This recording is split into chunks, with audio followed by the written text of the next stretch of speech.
पिछली वीडियो में हमने देखा कि हमारे फ्यूचर पर सीधा असर डाल रहे हैं।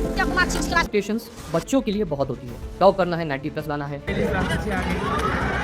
सेल्फ स्टडी करना भूल जाता है। हर गली मोहल्ले में एक न ट्यूशन या कोचिंग जरूर देखिए। जब पढ़ाई होगी नहीं तो बच्चा कहीं ना कहीं तो जाएगा ही पढ़ा। जरा से भी डिस्ट्रैक्ट हुए तो आपकी पढ़ाई खत्म, तो दिमाग हो गई तुम्हारे पास। पिछली वीडियो में हमने देखा कि हमारे स्कूलिंग सिस्टम का स्ट्रक्चर कैसा हो चुका है। एजुकेशन और एजुकेशन दोनों का ही मतलब शिक्षा होता है। ग्रोथ और फ्यूचर पर सीधा असर डाल रहा है। इवन कि तुमने भी नोटिस किया होगा कि पूरे चैप्टर में अगर 20 क्वेश्चन है तो तुम्हारा टीचर सिर्फ और सिर्फ 2 से 3 क्वेश्चन ही या तो उसके सिर्फ a plus b to the whole square को यूज कर रहे हैं और सिर्फ मेरा ही मेथड अप्लाई करना है। यानी उनके अकॉर्डिंग सिर्फ 2 + 2 ही 4 होता है। 8/2 से 2 क्वेश्चन पढ़ाने और ऊपर से अगर तुमने कोई भी क्वेश्चन 2 किया तो 12 के 12 तो सबकी उल्टी गिनती चालू। इसके एस्पेक्ट्स को लेकर हमने बात की थी। Problem, exam oriented approach, lack of practical learning, untrained और demotivated teachers and overcrowded classrooms के बारे में। अब क्योंकि वीडियो ज़्यादा लंबा और बोरिंग ना हो जाए इसलिए हम लोग एक वीडियो तो अभी बाकी क्योंकि सवाल अभी भी वही है कि क्या वाकई में ये स्कूलिंग सिस्टम हमें फ्यूचर के लिए तैयार कर रहा है या बस सिर्फ और सिर्फ रेस या कंपटीशन का हिस्सा बन रहा है।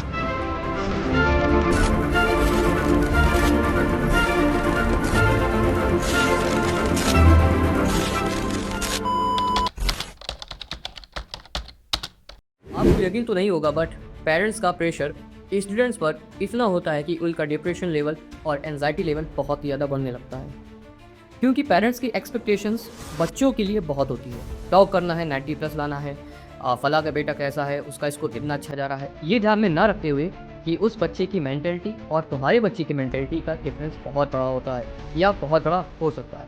तो होता यह है कि पेरेंट्स की हाईली एक्सपेक्टेशन की वजह से जो बच्चा होता है वो सेल्फ स्टडी करना भूल जाता है और पूरी तरीके से ट्यूशन और कोचिंग के ऊपर डिपेंड करता है।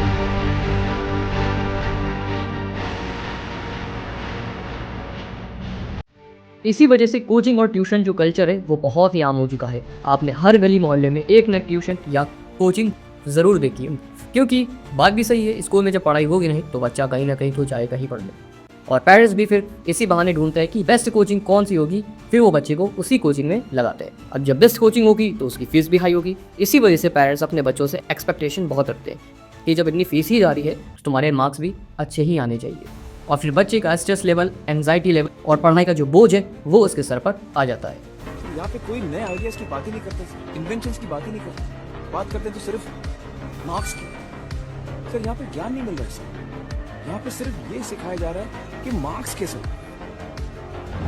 यही रीज़न है कि इस कल्चर की वजह से ही स्टूडेंट्स के अंदर सेल्फ थिंकिंग, सेल्फ स्टडी और एक जो इंडिपेंडेंट थिंकिंग होती है पढ़ाई को लेकर वो अब गायब होती जा रही है।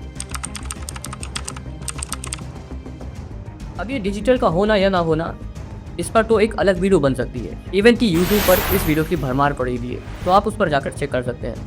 पहली बात तो डिजिटल का होना ना होना ये डिपेंड करता है कि आपकी पढ़ाई कैसी है, आपके स्कूल की टीचर्स कैसे हैं और आपके ट्यूशन या कोचिंग के टीचर्स कैसे हैं। अगर आपके पास टीचर्स और जो स्टडी मटेरियल है साथ में जो मोटिवेशन है वो अगर आपको भरपूर मात्रा में मिल रहा है तो आपको डिजिटल होने की कोई नीड नहीं। क्या पहले के लोग इससे पढ़ाई नहीं कर पाते थे?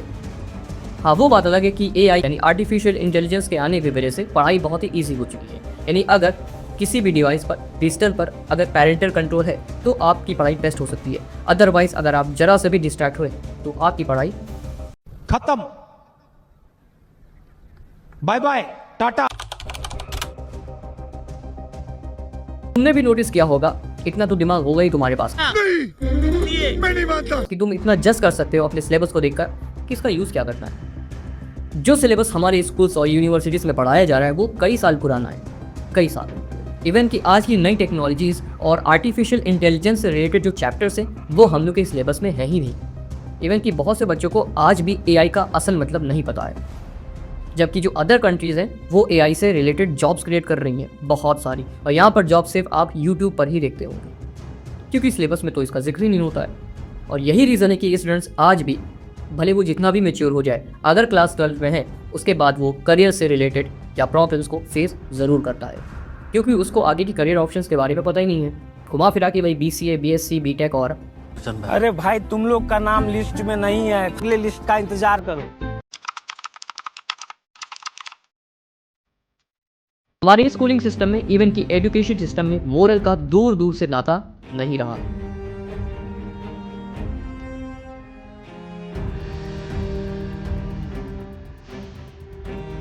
यानी मोरल वैल्यूज और एथिकल एजुकेशन को पूरी तरीके से इग्नोर किया जा रहा है।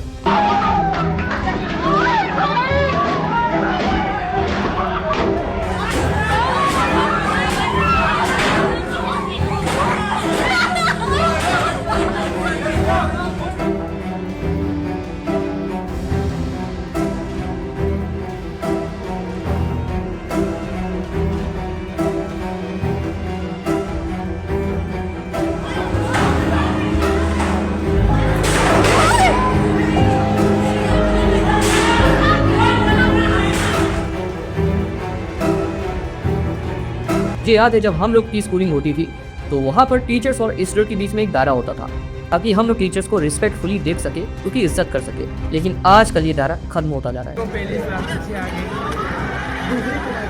ये तो तुमने भी नोटिस किया होगा। अगर तुम स्टूडेंट हो तो अपनी मोरल वैल्यूज को बरकरार रखो, क्योंकि तुम्हें नहीं पता कौन सा टीचर तुम्हारे फ्यूचर में किस काम आने वाला है। हमारे ज़्यादातर इंडियन स्कूल्स स्टूडेंट्स को मोरल वैल्यूज, डिसिप्लिन और सोशल रिस्पॉन्सिबिलिटीज़ को सिखाने में अक्सर पीछे रहे। वहीं पर अगर जापान जैसी कंट्री देखी जाए, वहाँ पर स्टार्टिंग से ही बच्चों को क्लासरूम साफ़ करवाना, स्कूल के स्टोर रूम्स को साफ़ करवाना, इवन कि स्कूल के गार्डन्स में पानी तक डालने जैसी मोरल वैल्यूज़ को बताया जाता है। इसी वजह से जापान जैसी कंट्री को बताना नहीं पड़ता है कि यहाँ पर कचरा नहीं फेंकना है। उनके अंडरस्टैंडिंग में खुद ही है, क्योंकि स्कूल में स्टार्टिंग से ही उनके अंदर ये चीज़ भरी गई है। और हमारे में क्या होता है, अगर कोई टीचर स्टूडेंट से कह भी देता है कि चलो क्लासरूम साफ़ करने की आज बारी है, तो स्टूडेंट्स के ईगो हर्ट हो जाते हैं, क्योंकि उसे लगता है ये काम उनका नहीं है। तो ये चीज़ है कि मोरल वैल्यूज़ हम लोग में बहुत ही कम है, क्योंकि इसे सिलेबस में शामिल नहीं किया गया है।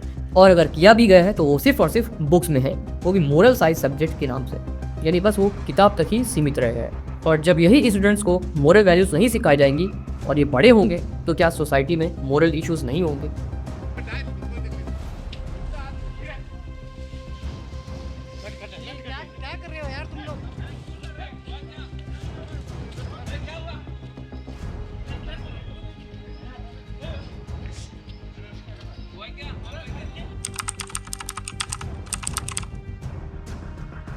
प्राइवेट और गवर्नमेंट स्कूल्स के टीचिंग में, वहाँ के रहन सहन में, वहाँ के माहौल में, वहाँ की टीचर्स के बीच में काफ़ी गैप देखा जाता है। इसमें तो बताने की नीड ही नहीं है कि प्राइवेट स्कूल्स की क्या कंडीशंस है और गवर्नमेंट स्कूल की क्या कंडीशंस है। और रूरल एरिया की बात की जाए तो फिर क्लास तो यानी मिडिल स्कूल है। क्या नाम है? निर्जनंत कुमार। किस क्लास में पढ़ते हो? 4। अभी छुट्टी हुआ इसलिए खाना खा रहे हो क्या?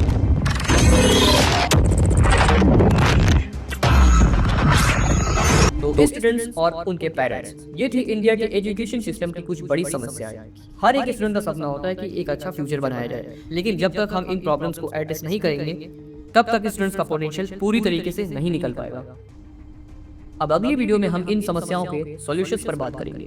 भले वीडियो छोटी होगी, बट बात जरूर करेंगे, क्योंकि सब गलती स्कूलिंग की ही नहीं होती है, कुछ गलती स्टूडेंट्स की भी होती है और साथ में उनके पेरेंट्स की। तब तक अपना फीडबैक जरूर शेयर करिए और इस इंपॉर्टेंट डिस्कशन को आगे बढ़ाने में हमारी मदद कीजिए।